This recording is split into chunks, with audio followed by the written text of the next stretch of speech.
Another day. Another day. Another fight night. Man. Another set of bangers. UFC 302. Playing out in New Man. Jersey. Yeah.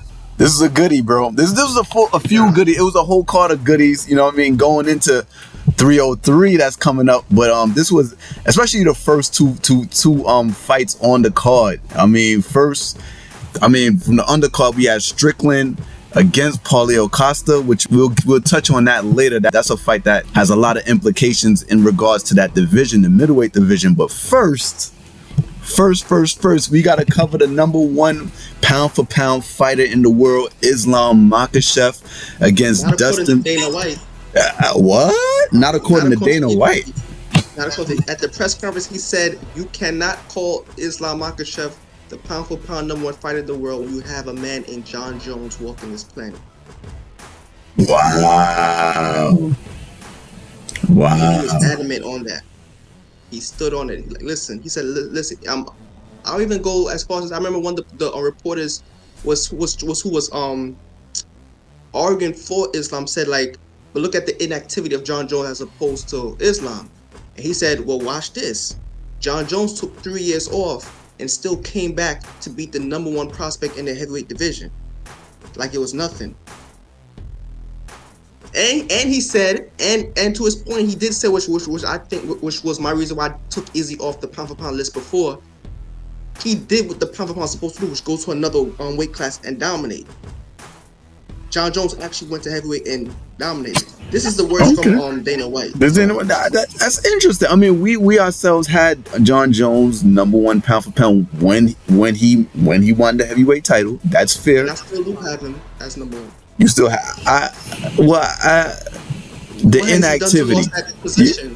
The inactivity. Well, the inactivity is due to an injury, but he's coming back. I mean, you know what? Fair enough. If we were to say the pound for pound best active fighter in the world, okay, I'll give it to Islam. But John Jones is around the corner. He's recovered from that injury. So, but the fact that he's fighting yeah, man's in no Stipe. Stipe is like I mean, I guess, you know. So man, I mean, what exactly? That's a whole nother episode. So what were your thoughts on this fight, man? Islam against Dustin Poirier. I don't think we mentioned Dustin Poirier coming into this fight. Really, he came off the win, the spectacular win against Benoit. Prior to that win, he had the loss against the stunning knockout loss against Justin Gaethje. This title fight wasn't really, this is kind of impromptu a little bit because of what happened in the division. Charles Oliveira took the L. Justin Gaethje ended up fighting Max Holloway and losing. So it opened the door up for Dustin Poirier to get another shot. What were your thoughts on him getting the shot, first of all, and before we get into the fight? I wasn't mad at him getting the shot based on the circumstances. Islam said he wanted to fight. Gaethje was the at the time before Gaethje fought Holloway for that magnificent BMF bout. He was the next man in line for that matchup, but he chose to take the fight against Holloway. To his credit, which is what a BMF would do, they would take the fight. And you also had Oliveira and Arman, who they had their fight on the same card. Matter of fact, so it wasn't possible for anyone else to take that fight in the time that Islam wanted it. Right. So I wasn't mad. Diamond was coming off a win against Benoit, like you said, an impressive win, a win that many people thought he may not even be capable of. Like at the time, we didn't know where Dustin was. And Benoit was there to see where he was and we also was there to see if Benoit himself would have been a contender if he defeated Dustin. So he took the chance on an up and coming fighter when he didn't have to. And to the victor goes the spoils. He got the title shot. Right. And it was a magnificent bout. Bro, I think this was Islam's toughest W. This was Islam's toughest Yes. W. And he had to he had to try every trick in the book to get that submission. Like that turning your taking Dustin's leg and swinging him so you could get him on the floor, bro. He had to dig deep for that one. Yeah. Like Dustin's defense was impeccable. I never seen Islam have so much trouble getting someone on the ground. Like this is a Dagestani. We thought they couldn't. We thought their takedowns could not be stopped at all. And when I was watching, I'm like, yo, this is. Say it again. That's all right. Right. Yeah, and I'm looking at this like, yo, like when the fight first started, I was expecting a dominant win by Islam, and I'm not gonna lie, I wasn't even all excited about the fight. But I just figured, I don't know, I figured it would go the same way that it went with Khabib and Dustin. You know what I'm saying? But when I seen, and also on top of that, Islam is more well-rounded than Khabib, so I figured it may even go faster. Who knows? But when I seen how Dustin was able to defend against the submission throughout all of round one, it woke me up. I'm like, yo, this is about to be a fight. It was a crazy fight. All 5 rounds. It went deep in the championship rounds. Like Islam had to dig deep for that W. And all respect to Dustin. Yeah, I agree. I agree with your take on how the fight went and everything like that. Going in, I told you, I said Dustin got a chance. I felt Dustin had a chance. Bro, I'm gonna touch on this later. Islam ain't Khabib. And I'm gonna touch on this a little bit after this. I thought the fight was great. This is Islam pulling another fight out of. You said this was his toughest fight. That first Volkanovski fight was pretty tough too, but this was more, definitely more physical because Dustin, because he's a natural, now welterweight, lightweight. It was just like the punches. I mean, the landing punches, and Islam started to get tired. To where the takedowns, you know, Dustin was just kind of dusting them off. He was going for takedowns. It wasn't even working. It wasn't even. And I'm sitting to myself. I'm like, if they gotta stand up, I was like, Dustin might knock him out. Yeah. And you start to think that as a fight go on. But shout out to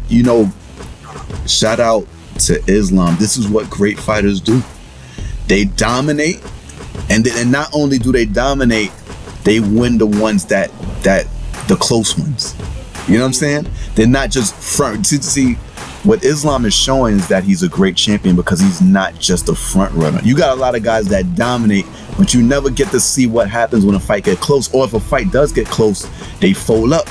This is the second time now we seeing Islam, you know, the game plan's not working, but he still pulled one out the fire.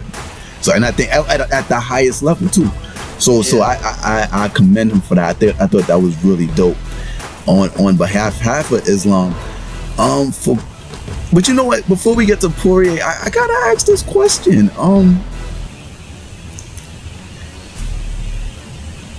As when Khabib was still around and still fighting, Yes. there was this big thing about, there's a guy coming up behind Khabib and he's this much better than Khabib, and the dad is gonna do this, you know, and it was this big thing. And now we're seeing Islam, and I gotta ask you, maybe this is early to ask this question. Obviously, I mean, I don't recall Khabib ever having these kind of firefights.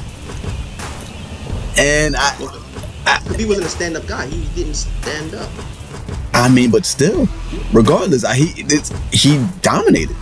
You know what I mean? Even when he was on the feet, even when he was on the feet, he got the better of people there too. He may not have been as dominant as been on the ground, but nobody dominated him on the feet, cut him up and all of that. We never really saw that. How do you feel in comparison? Because that was always the talk. This is the guy that's going to be like all world. In regards to Khabib, who do you have? That's better? Yeah, to this point. I mean, to this point, or do you see a project? Does the way how, because of these close fights that Islam has had, at least 2 out of his last 3, or 3 out of his last 4. I mean, 2 out of his last 4 at least. Does that make you feel like he's in comparison to Khabib, that he's living up to the expectation of what their camp was putting out there, or do you feel like it's an opposition thing? Maybe he's facing tougher opposition or showing a little more skills, or what do you think is going on? Was Khabib that great, or was it that Islam maybe is fighting tougher competition, or is it like what exactly? How do you gauge this? I mean, I don't think Islam is disappointing the expectations. I mean, you say he had 2 close fights out of his last 4. So where Volkanovski won. Yeah. Islam Volkanovski won, but then he definitely redeemed himself with Islam Volkanovski too. And I mean, he did. He definitely redeemed himself, and. But you know the baggage behind that. Yeah, regardless, he got the win, but you know, right? Understood. That's understandable. That's a good point. And also, I'm thinking as I'm talking to you right now, and also, he did have way more trouble against Dustin than Islam had against than Khabib had against Dustin. But to be fair, Dustin said that he never felt that kind of power when he fought first Khabib. That was his first experience against a Dagestani. So by the time he went against Islam, he was more prepared. Right. And it showed in their fight. Right. So that is an interesting question. I mean, who's better out of the 2? You know what? I would say this. I always say it's never fair to compare the greats of different time periods because they did what they did with the time that they was in. You know what I'm saying? Yeah. Khabib's trajectory is different than Islam's trajectory. What I would say though is I would like to see how Islam may compete against like a Gaethje, but we may not see that anymore because Gaethje lost to Holloway, and Islam is already talking about moving up a weight class.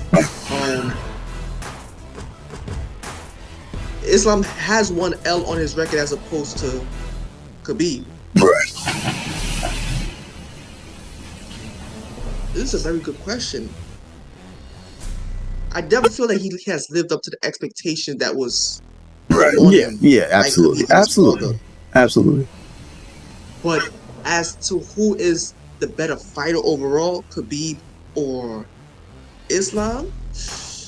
Man, that's a very tough question, bro. Because there's so much. It's not cut and dry. There's so much things. Because how may Khabib have performed against Volkanovski? We don't know. Oliveira, Volkanovski. There's that too. There is like that Oliveira too. and Khabib never crossed paths. Right. And Islam did make it look crazy easy. Yeah. When he defeated when he submitted the submission king. Right. Islam is definitely more well-rounded. Okay. But you know what I would like to say? You could say that Islam at the end of this may be the better fighter because he has endured more adversity. Like he had to, like we never seen Khabib have to dig that deep to win a fight. Like it's easy when you just run it through them. Right. But when the pressure's on you, how are you able to perform under that pressure? And we saw what Islam was able to do. We saw what he was able to do last night under that type of pressure. So maybe after all of this, we might say to ourselves, you know, Islam's the better fighter. But I will say this about Khabib though, making things look easy. I remember when he fought Khabib, when he fought Gaethje, he said he was gonna he had Gaethje out at an arm. I was gonna choke him out this way, but I decided to choke him out this way. I didn't want to break his arm in front of his family. So what? That's what I said. Nah. Khabib's a different level, son. Khabib's a different level. It's an interesting. But then again, Islam beat Oliveira at the time, and Islam was running through the rest of the division like it was nothing. Yeah, like, Oliveira, yeah. Oliveira was running through the division like heated butter, like a heated knife through butter. And Islam did that to him. Like those Dagestanis are different, bro. Yeah. It's hard. That's why I'm excited. Sorry, go on. No. You excited for what? What was that? What was you excited for? Islam versus Armin, bro. Armor, yeah. Well, that's if he decides to stay around for that. Nah, he has to stay for that. But he beat Armon already. Yeah, but this time, bro, that was a close fight. Let's see if Armin lost, not lost, if he learned anything since the last bout. Well, and come on, he defeated Oliveira, who was supposed to be the next contender for Islam. I mean, contender for the championship. Not necessarily Islam. Not necessarily Islam, but there were talks. He was supposed to fight Islam, but for some reason it didn't happen. Remember? Yeah, okay. And then he ended up fighting Armin, and this is what happened. But oh, you mean Oliveira? Oliveira, yeah, he got hurt. He got hurt. Okay, exactly. I mean, he got cut. Yeah, and then he got hurt. Oh yeah, he got cut off his eyebrow. Yeah, right. So he was supposed to fight him, but things didn't work out that way. So. Boy, oh man,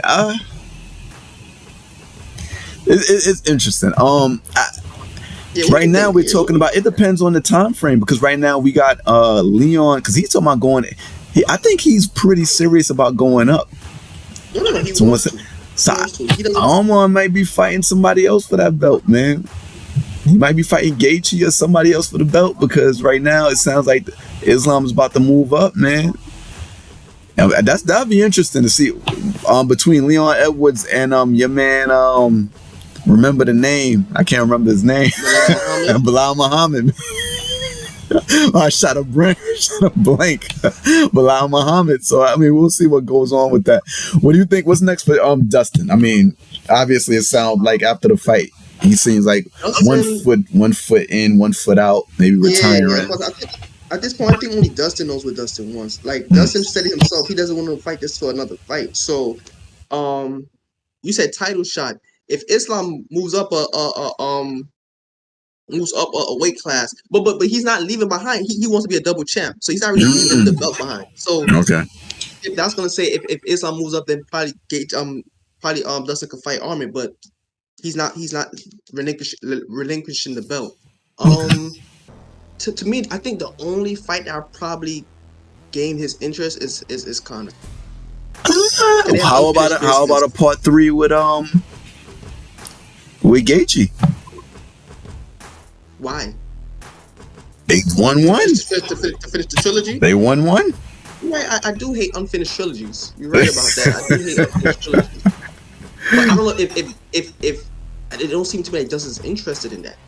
Yeah, he just lost a big fight. You know what I'm saying? He probably come down and, you know what I mean? You come down from that high, the emotions and everything like that. Because I think for a guy that's this tough, I would think that something like you know, a guy, you know, going one and one with another guy that's just as respectable as you are, I think that might interest him to kind of settle that score maybe. If the belt, the only thing I can think of is maybe if Islam kind of stays at 170 and it becomes an interim situation, but yeah, maybe retirement. But I never trust a fighter when they say they were about to retire. I do don't know. But I do think the only fight that interests him is Conor. Because it's a different type. Because he said he doesn't want for what reason? Like there's a different kind of energy when you fight Conor, bro. Yeah. It's a different kind of there's a different kind of attention put on that. But I don't think Conor went that smoke, man. Conor went that smoke? I don't know, man. Let's see how he does against Chandler. We'll see how much smoke he's prepared for. Right. All right.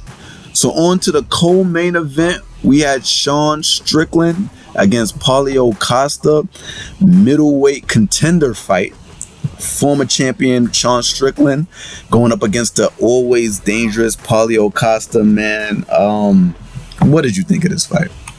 What did you think of this fight? I mean, it wasn't the most exciting fight. No, not quite. And Sean did what he usually does. Well, Sean performed the way he always performed when he's winning the fight. Which, if he's walking you down, he's winning. Yeah. If Sean's able to walk you down and you can't stop that walk down, he got you. And that exactly what he did. He walked down Paulo Costa for 4 or 5 rounds. Mm-hmm. Paulo Costa had a few moments, but it wasn't enough to stop Strickland's momentum. No. And I was just surprised that it was a split decision.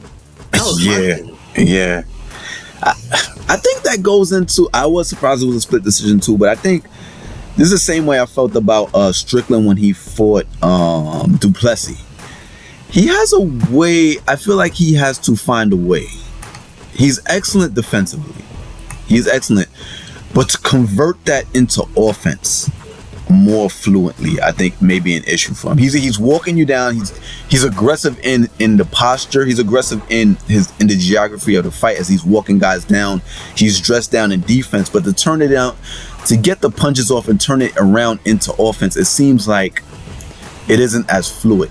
So it's not eye-catching. You see he's shutting his opponent down, but he's having issues turning it over into offense. Whereas you can see the opponent clearly, even though he's missing punches are getting blocked, so you can see their activity. You don't really necessarily see Strickland's activity effectively, like not consistently. Like he'll land a counter here, land a counter there, but you know that he's kind of winning because he's landing things cleanly, but he's not landing enough. You know, I think he's almost handcuffing himself defensively. I get that feeling from Strickland, and I don't think this fight was a split decision though. I thought. No, definitely wasn't. I thought he was unanimous victory. Yeah, he did what he had to do to win. So, but I always say this, bro. Never leave it in the hands of the judges, bro. And I think leave it in the hands of the judges, you're leaving it to the win. That would require Strickland to turn up offensively. You know, which the last time he did that, remember what happened? Which fight was that? Izzy? When Pereira sent him to the shadow realm.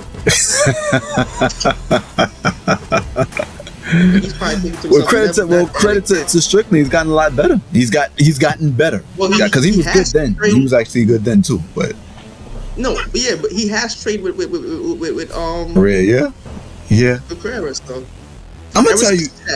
To go to the guy who defeated you to learn from him, that's maturity, professionalism, maturity. All that. Well, that's a level up. That's a level up in itself. I will say this. When I think about this fight, before we get to Costa, I do feel that just watching this fight, my overall feeling as I watched the fight, as it was going on, nobody does that to Paulo Costa, bro. I mean, Izzy did him dirty, but I was thinking, the division runs through Sean Strickland. This division runs through him. They need to hurry up and book Duplessis and Izzy now because that's where I was headed next. That's where I was headed next. They need to book that immediately. Izzy deserved that rematch. I mean, we all know the bigger fight is Duplessis versus Izzy, but on a purest level, bro. Say it again? Deserve in the fight game. Deserve. We got a guy, Bilal Muhammad, right now that's been deserved. We got a lot of people that deserve stuff in the fight game, bro. I thought it was just restricted to boxing, but it's over here in MMA and UFC too. Here's my thing. Do you think Sean Strickland already he's already accepted the fact that he's not next in line, and he said he's willing to wait, which I do feel if he waits, he's going to get the next bout. Because Izzy, Strickland 2, or Duplessis, Strickland 2 is going to be a massive fight regardless. But do you think Izzy should take the back seat to this one? I think who should take the back seat? Izzy, and do you think Sean... Just voluntarily take the back seat? Or I know he's not gonna volunteer, but I'm saying, this is hypothetical. Carino's not happening, but do you think that Strickland has done enough to show that he deserves the immediate rematch against Paulo Costa? Against Duplessis? Strickland. Like I said, the title runs through Strickland. He's not even a champion, because the Duplessis fight was debatable itself. To be honest with you, so he dominated the guy who was the face of the division forever. He dominated to the point where right now, seeing what I saw last night, is like I don't know how Izzy's gonna deal with that.